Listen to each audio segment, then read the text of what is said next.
18. Je voulais faire la conclusion de notre étude, mais plus je vais faire la conclusion. Il y a des choses très intéressantes encore à développer avec vous. Mais cela n'empêche, car la parole de Dieu elle est profonde.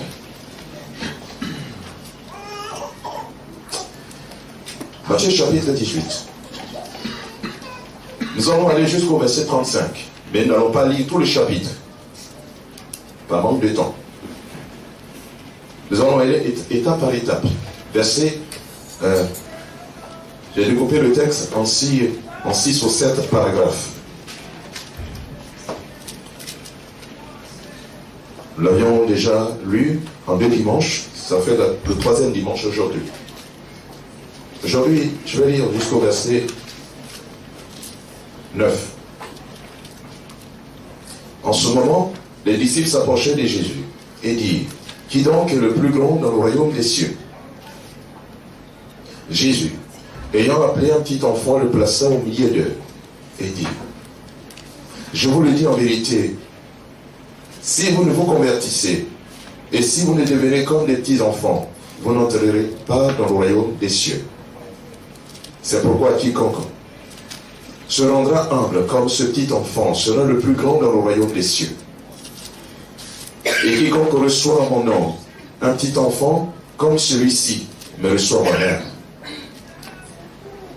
Mais si quelqu'un scandalisait un de ces petits qui croit en moi, il vaudrait mieux pour lui qu'on suspendit à son cou une meule de moulin et qu'on le jetât au fond de la mer.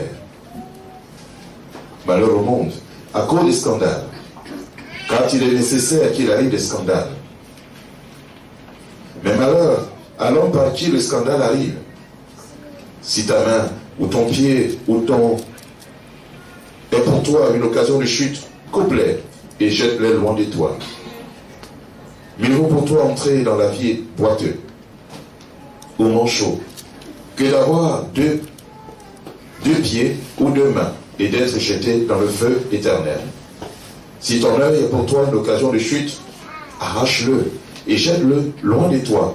Mieux vaut pour toi entrer dans la vie n'ayant qu'un œil que d'avoir 2 yeux et d'être jeté dans le feu de la géhenne.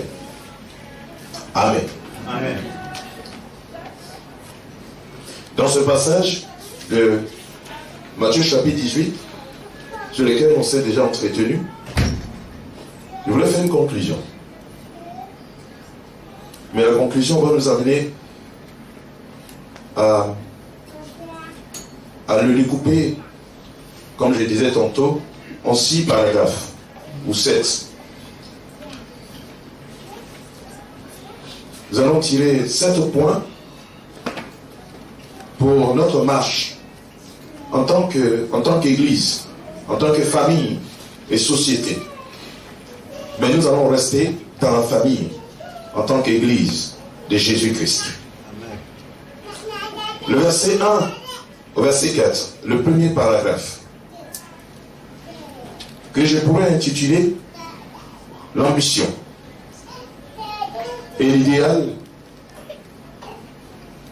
de la simplicité. Il y a d'abord, dans ce paragraphe, on voit bien une ambition, une très grande ambition.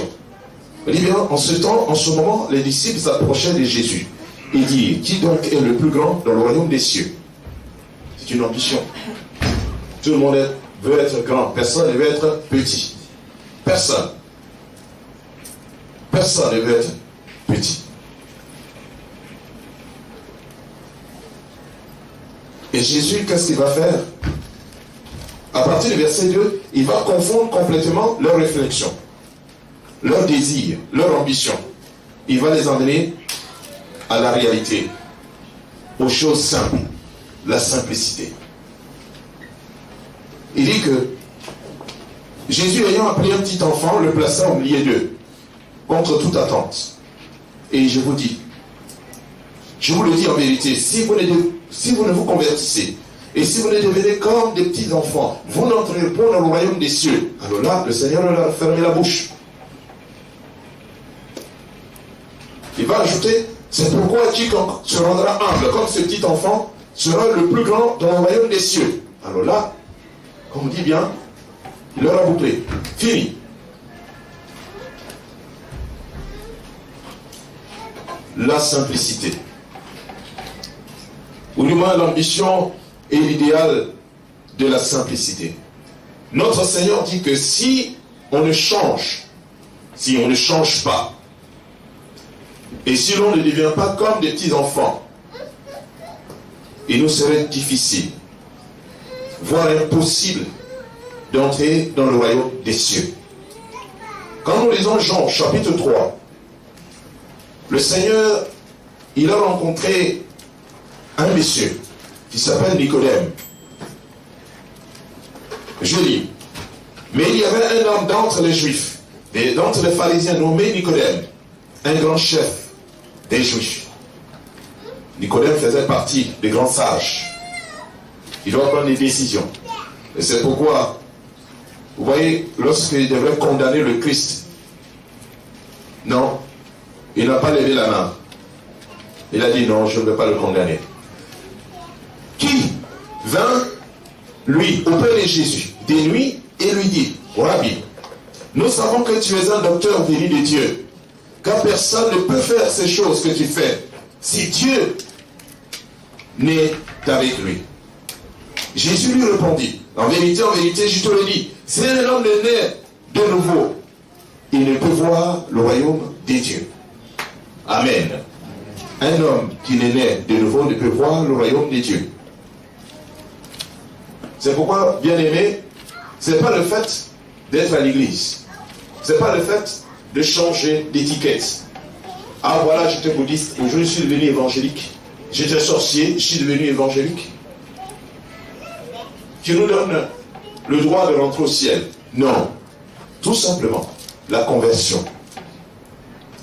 Le Seigneur dit à Nicodème, à moins que tu ne naisses d'eau, c'est-à-dire d'esprit, personne ne peut entrer dans le royaume des dieux. Le Seigneur parle du changement d'attitude intérieure. Le changement d'attitude intérieure.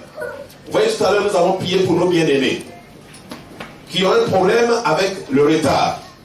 Le retard dans beaucoup de choses. Et j'ai dit merci à Dieu pour ces bien-aimés qui ont eu le courage de unir cet esprit de retard.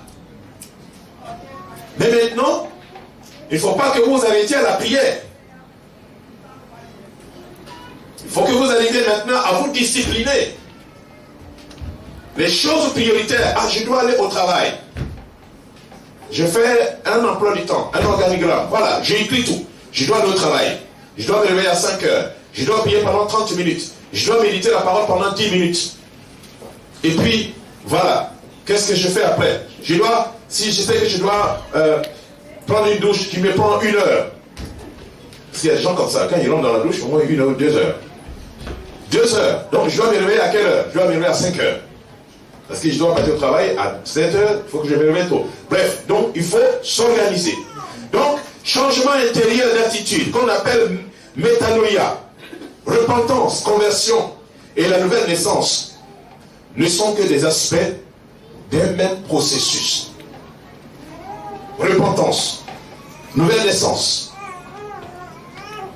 conversion, sont tous d'un même processus. Nous sommes en train de marcher dans le ciel. Le Seigneur nous prépare. Et chaque fois que nous sommes assemblés, nous nous préparons. Amen. Amen. Chaque fois que nous sommes assemblés, nous nous préparons. Et c'est ça le but. Comme une jeune fille qui se prépare à rencontrer son fiancé. Qu'est-ce qu'elle fait? Elle fait tout pour être belle, n'est-ce pas? Elle fait tout pour être belle. Elle fait tout pour être belle. Et la Bible dit que l'Église est la fiancée du Seigneur Jésus-Christ.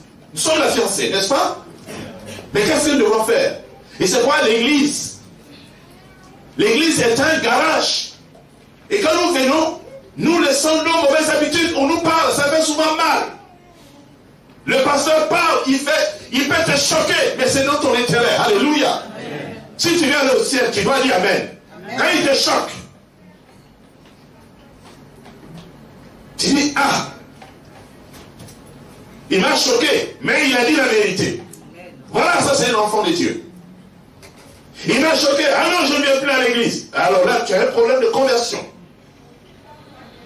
Mais la parole de Dieu n'est pas là pour nous caresser dans le sens du poil. Mais la parole de Dieu est là pour nous frapper, nous fouetter. Alléluia. Amen. Et c'est ça la parole de Dieu. Amen. Quand nous lisons bien les prophètes ne venaient pas louer les rois. Ah non. Et c'est pourquoi ils étaient mal aimés. Vous voyez Jean-Baptiste, il vient dire la vérité au roi Hérode. Seigneur va dire quoi? Il va couper la tête. Notre devoir, bien aimé du Seigneur, il faut qu'on se dise la vérité. Parce que si quelqu'un ne veut pas aller au ciel, elle n'a pas sa place ici. Amen. Amen. Si tu ne veux pas aller au ciel, tu n'as pas ta place ici. Mais si tu veux aller au ciel, ta place est ici. Mais il faut qu'on te fouette un peu. Et alors, donc, la conversion. Oui, le Seigneur Jésus dit un jour à Pierre, le même Pierre qui a parlé par révélation, a dit, oh non, Dieu le Fils du Dieu vivant. Le Seigneur dit, ce ne sont pas la chair ni le sang qui t'ont révélé, mais c'est mon Père. Alléluia. Amen. Le même Pierre, quelque temps après, le Seigneur dit, écoute, je vais mourir. Hein? Ah non, mais Seigneur, pas toi quand même. Tu ne vas pas mourir. Le Seigneur dit, arrête de moi, Satan. Mais si tu entends ça, tu vas faire quoi? Maltraiter le Satan. N'est-ce pas? Tu ne vas plus venir à l'église, non? Tu vas même fermer la Bible. Tu ne vas même pas la fermer, tu vas la scotcher. Fini. La mettre quelque part. Dieu ne peut l'ouvrir. Il m'a traité les Satan. Le pasteur m'a traité les Satan. Mais ce n'est pas à toi qui parle. Mais c'est l'esprit qui parle derrière toi. Alléluia. Amen. Le Seigneur n'avait pas de problème avec la personne de Pierre. Mais les démons qui parlaient au travers de lui pour l'empêcher d'accomplir la volonté de Dieu pour laquelle il est venu sur terre. Il s'adressait à cet esprit. Donc si nous voulons le ciel, nous devons aimer la parole dure. Amen. Amen. Le verset 5 et 10 de notre texte, Matthieu. Nous le venons. Matthieu, donc, le verset 5 et 10. C'est que nous pouvons intituler le ou les scandales. Il y a un docteur qui s'appelle H.L. Wilson.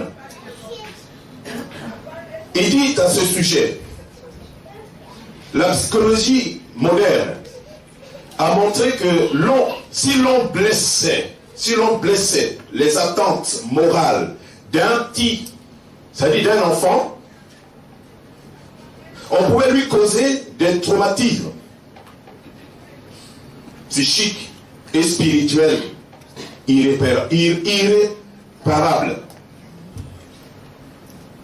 Donc, si on cause des dommages à un enfant sur le plan moral, l'enfant, il est troublé pour toujours, pour toute sa vie. N'est-ce pas vrai? Dans le travail pastoral que nous faisons, nous rencontrons des personnes qui ont été blessées, qui ont été abusées depuis leur enfance. Ces personnes sont traumatisées à jamais. Il faut faire un travail de reconstitution. Et on voit bien, parfois, des hommes qui disent « Je ne vais jamais me marier ». Pourquoi? Parce que cette personne a été traumatisée depuis son enfance. Et une femme qui dit « Je ne peux jamais me marier parce que j'ai été traumatisée ». Le scandale, parce que l'enfant a été scandalisé. Il en est de même pour ceux qui se convertissent, comme de nouveaux convertis au nez de nous. Ils sont vus comme des bébés, auxquels il faut faire très attention. Mais le verset 8 et 9, le Seigneur Jésus veut dire que le salut Il est digne de tout sacrifice nécessaire.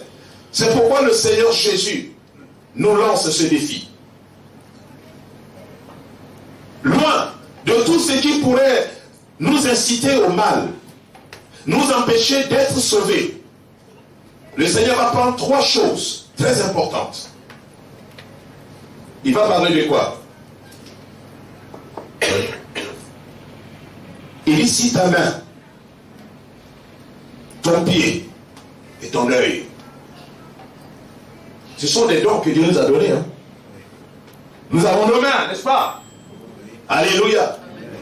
Nous avons nos pieds et nous avons nos yeux. Pourquoi le Seigneur prend ces 3 choses? Pourquoi? Je parle par mes gestes. Vous pouvez savoir ce que je vais dire. Ou ne pas savoir ce que je vais dire. Ce qui est caché, ce qui cache. Que je ne dis pas. N'est-ce pas? On dit 75% de ce que... comment on dit ça déjà? Ce qu'on dit ou ce qu'on ne dit pas est 75%, c'est ça, non? Ou comme... Ah, aidez-moi. 75% des paroles non verbales, non... Le verbal et le non-verbal.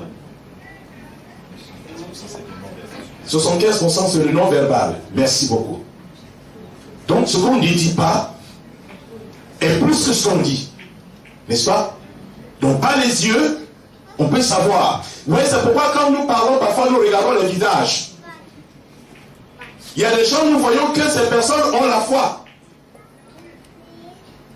Quand le prédicateur parle, nous regardons, il y a des gens qui ont la foi.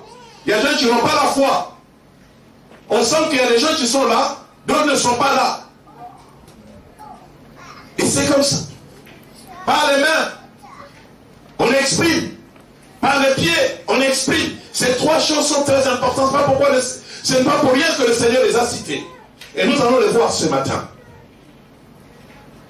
Alors, donc le Seigneur, il prend... il nous met au défi. Des mains, des pieds et des yeux.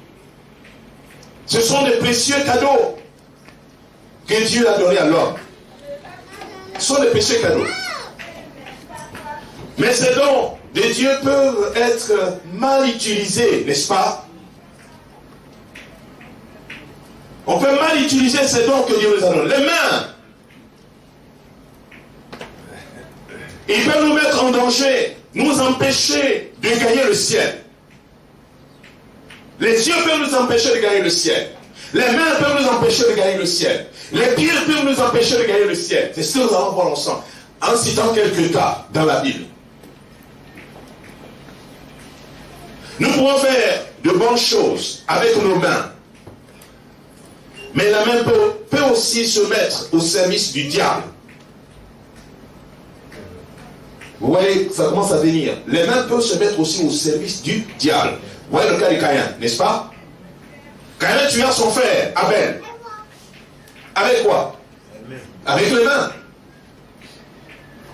Il prend une pierre ou bien quelque chose, il a tapé la tête de son frère. Il a tué son frère dans le champ. Genèse chapitre 6, verset 1. Vous lisez. Achan qui vole le butin. Achan, Josué chapitre 7, verset 21, il a volé. Avec quoi? Les mains, le butin. Ananias et Saphira, Actes chapitre 5, verset 1 à 11. Ils ont volé aussi. Donc la main, vois la main que tu as, peut t'empêcher de rentrer au ciel. Voilà pourquoi le Seigneur met l'accent sur ces 3 choses. À commencer par la main. Nos pieds. Il dit que si ta main est pour toi une occasion de chute, si ton pied est pour toi une occasion de chute, si ton œil est pour toi une occasion de chute, qu'est-ce qu'il dit? Arrache-les et jette-les. Jette. Nos pieds peuvent être et doivent être des instruments pour l'annonce de l'évangile. Il dit bien qu'ils sont beaux, les pieds de ceux qui annoncent, quoi? De bonnes nouvelles, n'est-ce pas? Parfois je rigole, je photographie mes pieds et j'envoie à ma femme qui dit, ouais, tu vois, mes pieds sont beaux. Alléluia. Je photographie souvent, je dis, hey, regarde ma chérie, mes pieds sont beaux, hein, n'est-ce pas?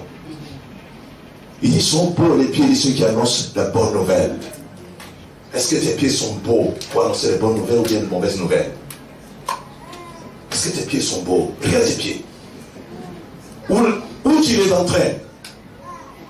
Dans la maison de prostituée, n'est-ce pas? Tu es célibataire, tu prends tes pieds, tu vas commettre le péché. Tu vas où le pied t'amène?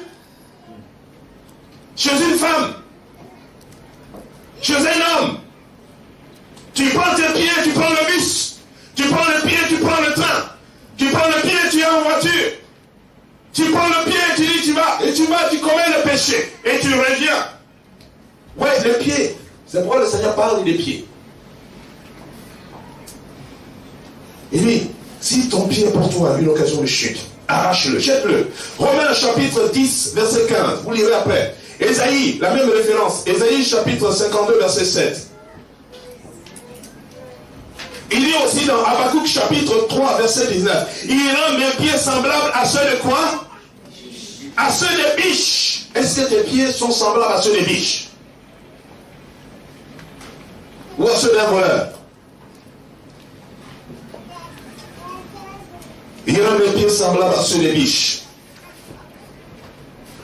Les pieds peuvent être aussi des instruments pour le diable, entre les mains du diable. Nous allons voir quelques exemples.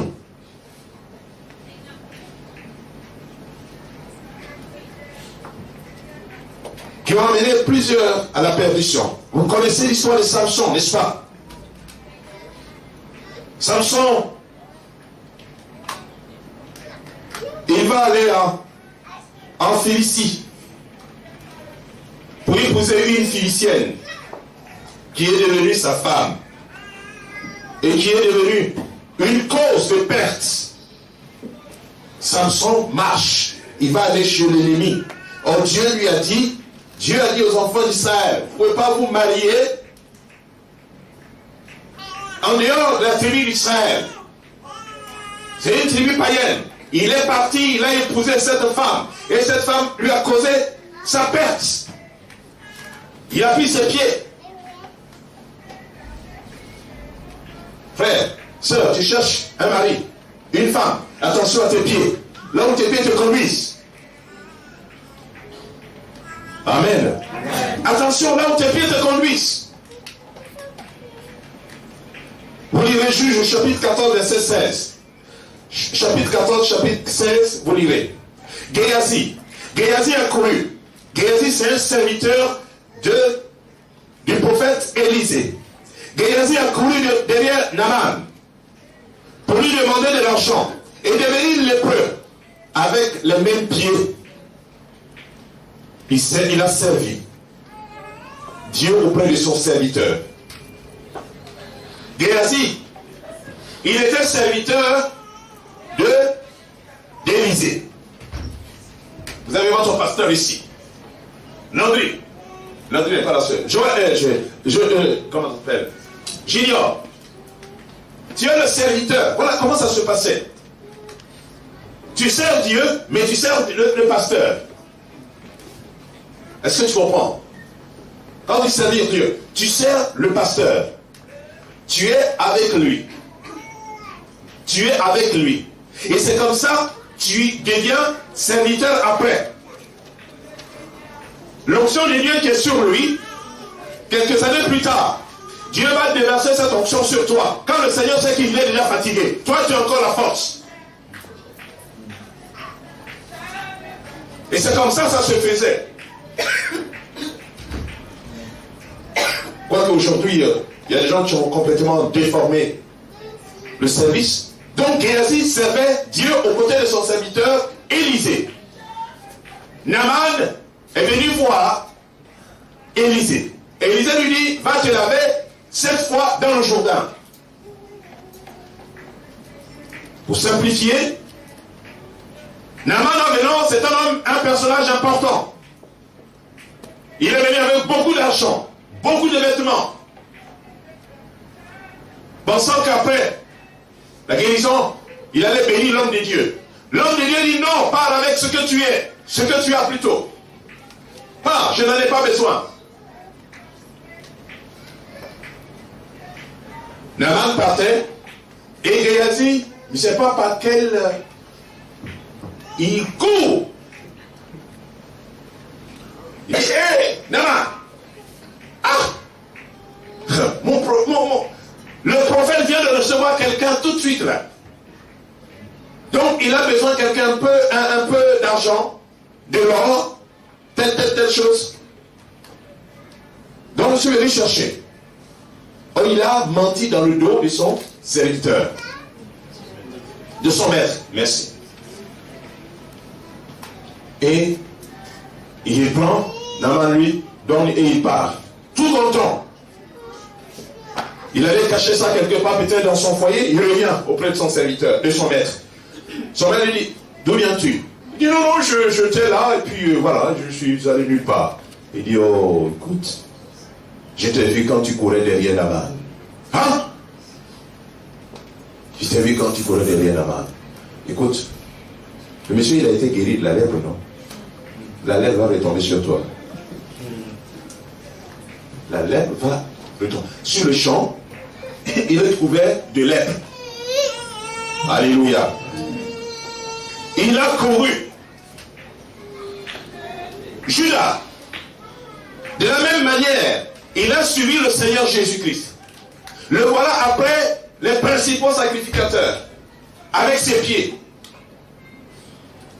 Avec ses pieds, il va le vendre, le Seigneur. Judas, il s'est rendu auprès de ses grands prêtres pour trahir le Seigneur Jésus-Christ. Veillons sur nos pieds. Veillons sur nos pieds, qui ne nous mettent pas toujours sur le bon chemin, ou qui nous mettent sur les voies très dangereuses. Tes pieds peuvent te mettre sur une voie très dangereuse. Voilà pourquoi le Seigneur dit, coupe-les. Coupe les pieds.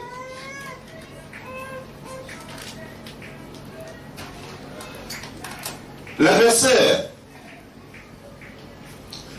cherche aussi à se rendre maître de nos yeux, n'est-ce pas? Il cherche à se rendre maître de nos yeux. Et surtout actuellement, avec les écrans, n'est-ce pas? Regardons bien sûr. Regardons ce que nous regardons à la télé. Regardons ce que nous regardons à la télé. Et pendant que nous sommes en train de parler, toi tu sais ce que tu vas regarder cet après-midi déjà. Tu sais ce que tu vas regarder. Est-ce que tu vas regarder glorifier Christ? Glorifier le Seigneur? Non, soyons sincères, soyons sérieux. Est-ce que ce que tu vas regarder cet après-midi va glorifier Christ? Or le Seigneur te dit que si ton œil est pour toi l'occasion de chute, ce que tu regardes est une occasion de chute pour toi-même. Pour ne pas dire pour l'autre. Le Seigneur dit arrache les yeux. Satan veut se rendre maître de nos yeux. Quelqu'un dit que l'œil est la fenêtre de l'âme. N'est-ce pas? Il dit l'œil est la fenêtre de l'âme. Parce que ce que tu regardes va influencer ton âme. Satan l'a fait en Éden. Genèse chapitre 3, versets 6 et 7. Le regard d'Ève a entraîné la malédiction de toute l'humanité. On dit bien qu'Ève regarda le fruit, là où il était bon à manger. Elle a regardé. Oh, mais je ne voyais pas, je n'avais pas vu. Ah, maintenant je vois.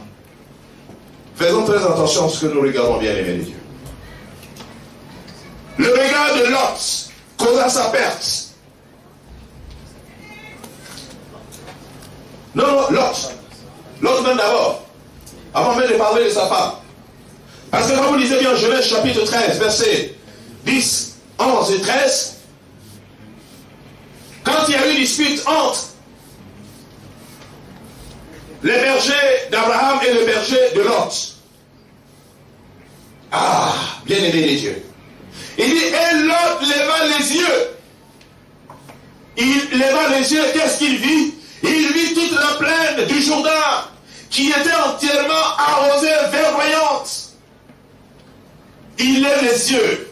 Attention. Ne vous laissez pas séduire parce que vous regardez.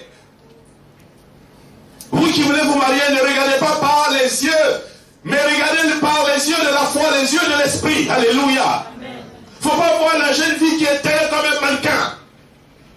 Sans faute. Tu regardes son nez parfait, ses dents parfaites, ses oreilles parfaites, ses pieds parfaits, sa bouche parfaite. Et tu regardes, waouh, c'est ma femme. Oh, tu vas te mordre les dents plus tard, bien-aimé de Dieu. Ne vous laissez pas séduire. Vous voyez, ce qu'il est en train de faire ici va déterminer la suite de sa vie. Et il leva les yeux et il vit la plaine du Jourdain, bien arrosée. Parce qu'il vers là, il va s'installer. On dit bien quoi? Bien arrosé, avant que l'Éternel eût détruit Sodome et Gomorrhe. C'était jusqu'à soi, comme un jardin de l'Éternel, comme le pays d'Égypte. Bien verdoyant. Parce que son oncle, lui a dit à Abraham, moi je ne veux pas l'histoire. Mon fils, si tu vas à gauche, moi je vais à droite. Si tu vas à droite, moi je vais à gauche. Voici le pays devant toi. Choisis. Il lève les yeux et dit, waouh! Oh, s'il était sage, il aurait laissé le grand frère, son oncle, de faire le premier choix. Lui va choisir. Là où il y a la plaine. Là où il y a beaucoup de choses. Et ça va lui coûter très cher. Ça va lui coûter très cher. Lisez la suite. Ça va lui coûter très cher. Après, mais il va même perdre sa femme. Et quand il va perdre sa femme, la suite, il a 2 filles. L'inceste. Le choix qu'il a fait ici, il lève les yeux. Il va perdre sa femme. L'inceste. Et sans compter tout ce que cela a pu détruire. Le choix que nous faisons très attention. Ça peut nous coûter très cher. À long terme. Ça peut nous coûter très cher à long terme. Je vous supplie, bien-aimés de Dieu. C'est pas pour rien que vous avez des serviteurs de Dieu. Le pasteur n'est pas là pour contrôler votre vie. Non. Il a autre chose à faire. Il a une femme, il a des enfants. Et quand vous venez lui soumettre un sujet, c'est pour pouvoir vous aider, vous éclairer, prier avec vous. Dire, oh, le pasteur, il veut savoir tout. Nous, on va faire nos affaires, après on va lui en parler. Oui, tu vas préparer ces cuits, tu as amené, oh, c'est pasteur, c'est ça. Ok, bon, mais d'accord. Lui, il fait que, vous avez dit que c'est Dieu, non? Lot, les yeux lui ont coûté très cher, bien aimé les dieux. Les yeux lui ont coûté très très cher. Il a payé le prix fort. Il a mal fini sa vie. L'inceste. D'où les Moabites, les Ammonites. L'inceste. Il perd sa femme. Il a tout perdu. Parce qu'il a fait le mauvais choix. Le regard de Lot.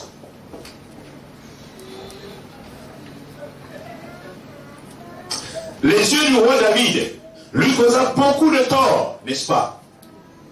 Le roi David. Hier soir, qu'est-ce qu'il faisait? Quand on va lire 2 Samuel chapitre 11, verset 1 à 5. Hier soir, pendant que tout le monde était en guerre, le roi David se promenait sur le toit de sa maison. Or, le roi David devait être à la tête de l'armée. Mais là, il est trouvé dans le pot. C'est pourquoi ceux qui ne font rien, ceux qui parlent beaucoup, ceux qui ne font rien dans l'église, je vous assure, je ne comprends pas. Ceux qui ne font rien dans l'église, quand je dis qui ne font rien dans l'église, qui ne donnent pas leur dîme, leur offrande, qui ne font rien dans l'église, c'est les gros bavards, ils connaissent tous les dossiers de l'église. David, c'est vrai, ils sont très dangereux. Des gens comme ça sont très dangereux dans l'église. On dit la oisiveté est la reine de tous les vices, n'est-ce pas? Voilà, c'est dans ça que tu es, mon frère, ma soeur. Mais sors de là, serve le Seigneur. Un soir, le roi David se leva de sa couche. Et comme il se promenait sur le toit de sa maison royale, oh, alléluia, il aperçut une femme qui se baignait et qui était très belle de figure. Ses yeux vont lui causer sa perte. Alléluia. Alléluia. Amen. Alors, ses yeux vont lui causer sa perte. Le roi David. Alors, parce que cette femme était très belle, elle prenait sa douche. Le roi David devrait être à la guerre, il ne devrait pas être en ce moment-là. Il ne devrait pas être en ce moment-là, dans le palais. Tous ces généraux étaient en guerre. Et comme il est resté, quelque chose va se passer très mal pour lui. Alors, on va aller vite. L'apôtre Paul a donné ces paroles du Seigneur. Il dit, ne mettez pas vos membres à la disposition du péché comme des armes au service du mal. Nous allons lire cela dans le livre de Romains, chapitre 6. Romains 6, verset 13. Romains 6, verset 13. Romains 6, verset 13 dit ceci. Je lis le verset 12 et 13. Que le péché ne règne donc point dans votre corps mortel et n'obéissez pas à ses convoitises. C'est une recommandation. Je relis. Merci frère. Que le péché ne règne donc point dans votre corps mortel et n'obéissez pas à ses convoitises. Donc, n'obéissez pas aux convoitises du péché. Faites un effort. Il dit, ne livrez pas vos membres au péché. Livrez vos membres au péché, les mettre à la disposition du péché. Comme des instruments d'iniquité. Tes pieds, ton œil, tes mains ne doivent pas être comme des instruments. Vous voyez le micro que je tiens ici, c'est un instrument pour véhiculer un message. Et ce même micro peut servir aussi à véhiculer un mauvais message, n'est-ce pas? Un bon message comme un mauvais message, comme l'Internet, comme l'ordinateur. Et il dit, ne livrez pas vos membres au péché comme des instruments d'iniquité, mais donnez-vous vous-même à Dieu comme étant vivant de mort que vous étiez, et offrez à Dieu vos membres comme des instruments de justice. L'offrande ici. Il dit d'offrir.